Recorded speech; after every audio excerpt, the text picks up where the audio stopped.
Hello friends, आज हम बनाने वाले हैं साबूदाना पराठा। साबूदाना और आलू का पराठा बनाएंगे। बहुत ही आसान रेसिपी है, एकदम परफेक्ट पराठे बनते हैं, बहुत सॉफ्ट होते हैं और खाने में ये बहुत ही टेस्टी होते हैं। तो अगर आपने व्रत रखा है तो आप इनको बना सकते हैं, और अगर आपने व्रत ना भी रखा हो तो कोई दिक्कत नहीं है। अगर आप नाश्ते में कुछ अलग ट्राई करना चाहते हैं तो आप इन पराठों को बना सकते हैं। ये काफी हेल्दी भी होते हैं और टेस्टी भी होते हैं। तो चलिए रेसिपी को शुरू करते हैं। सबसे पहले हमें चाहिए 1 कप साबूदाना। अगर आप कटोरी से नाप कर ले रहे हैं तो आप 1 कटोरी साबूदाना ले लें। अब हम इसे हल्के हल्के चलाते हुए रोस्ट कर लेंगे। फ्लेम को हमें लो टू मीडियम रखना है। तो इसे 4 से 5 मिनट तक लगातार चलाते रहेंगे। थोड़ी देर के बाद आप देखेंगे ये एकदम हल्का हो जाएगा, साइज में भी थोड़ा सा बड़ा हो जाएगा और दिखने में ज्यादा सफेद दिखेगा। तो बस हम गैस को बंद कर देंगे और इसे हल्का ठंडा होने देंगे। अब हमें चाहिए 2 उबले हुए आलू को ग्रेट कर लेंगे। जब भी आप कोई भी पराठा बनाए, चाहे आप आलू का पराठा बना रहे हैं या फिर साबूदाना पराठा बना रहे हैं, तो उसमें हमेशा आलू को ग्रेट करके लें। इससे क्या होगा कि जब हम आलू का मिक्सचर बनाएंगे ना, तो इसके अंदर आलू के बड़े टुकड़े नहीं होंगे, तो फिर पराठे बनाना आसान होगा। दूसरे आलू को भी ग्रेट कर लेते हैं। साबूदाना हल्का ठंडा हो गया है, इसको हम एक मिक्सर जार में डाल देंगे और इसको पीस लेंगे।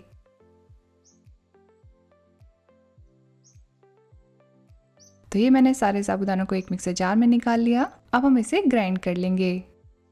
तो ये मैंने साबूदानों को पीस लिया है, इसका फाइन पाउडर बना लिया है।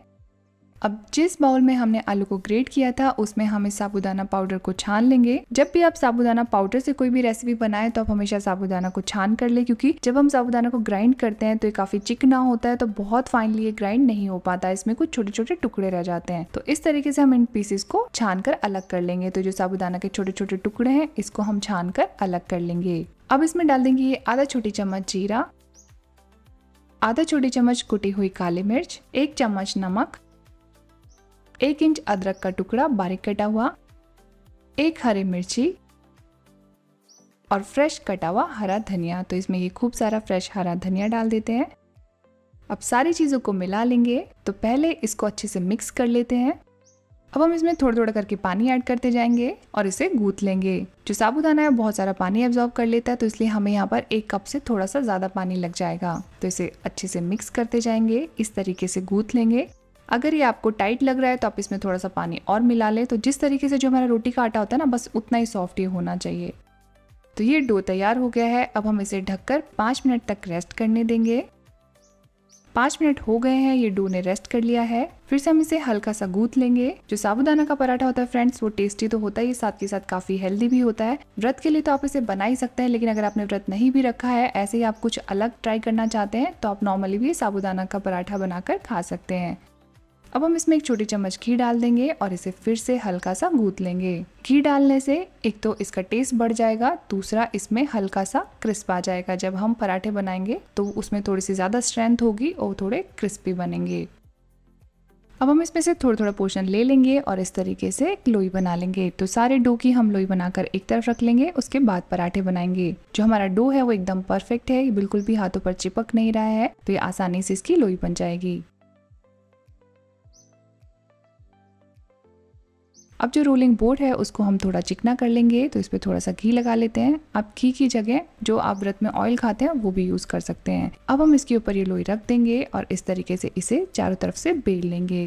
तो बहुत हल्के हाथों से हमें इसको बेल लेना है। चाहे तो इसको ऐसे भी सेक सकते हैं, और अगर आप इसको ज्यादा सुंदर और परफेक्ट बनाना है तो आप कोई भी इस तरीके का गोल ढक्कन ले लें, थोड़ा सा बड़े साइज का, जिसके किनारे थोड़े शार्प हो, ऐसा कोई ढक्कन ले सकते हैं। उससे हम इसको कट कर लेंगे। ऐसा करने से जो पराठे बनेंगे वो देखने में सुंदर होंगे और सभी के सभी एक साइज के बनेंगे।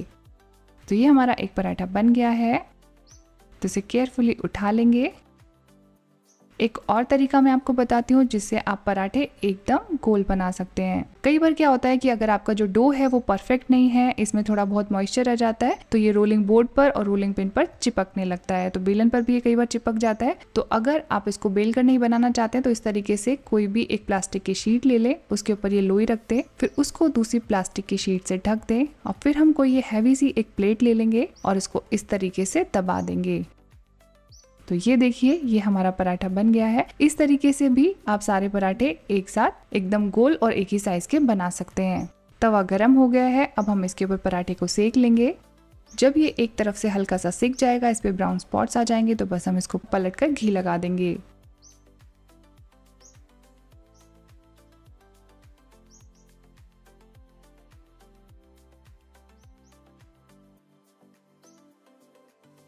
दूसरी तरफ से भी इस पे घी लगा देंगे। इसे हमें बहुत ज़्यादा पकाने की ज़रूरत नहीं है क्योंकि हमने साबूदाना को भी रोस्ट करके लिया था और जो आलू है वो भी बॉइल्ड थे। तो इसे हमें बहुत ज़्यादा नहीं पकाना होगा, बस इसे मीडियम टू हाई फ्लेम पर हम दोनों तरफ से गोल्डन ब्राउन होने तक सिकने देंगे।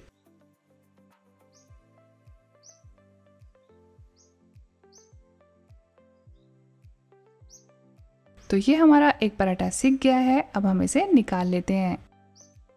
इसी तरीके से हम सारे पराठों को सेक लेंगे। आप चाहें तो पहले सारे पराठे गोल बनाकर रख सकते हैं और फिर एक एक करके इनको सेक सकते हैं। तो एक और पराठा बन गया है, बस इसी तरीके से हम अपने सारे पराठे बना लेंगे। तो ये देखिए कितना परफेक्ट टेक्सचर आया है इनका। ये देखिए कितने सॉफ्ट हैं ये, और खाने में तो ये बहुत टेस्टी हैं।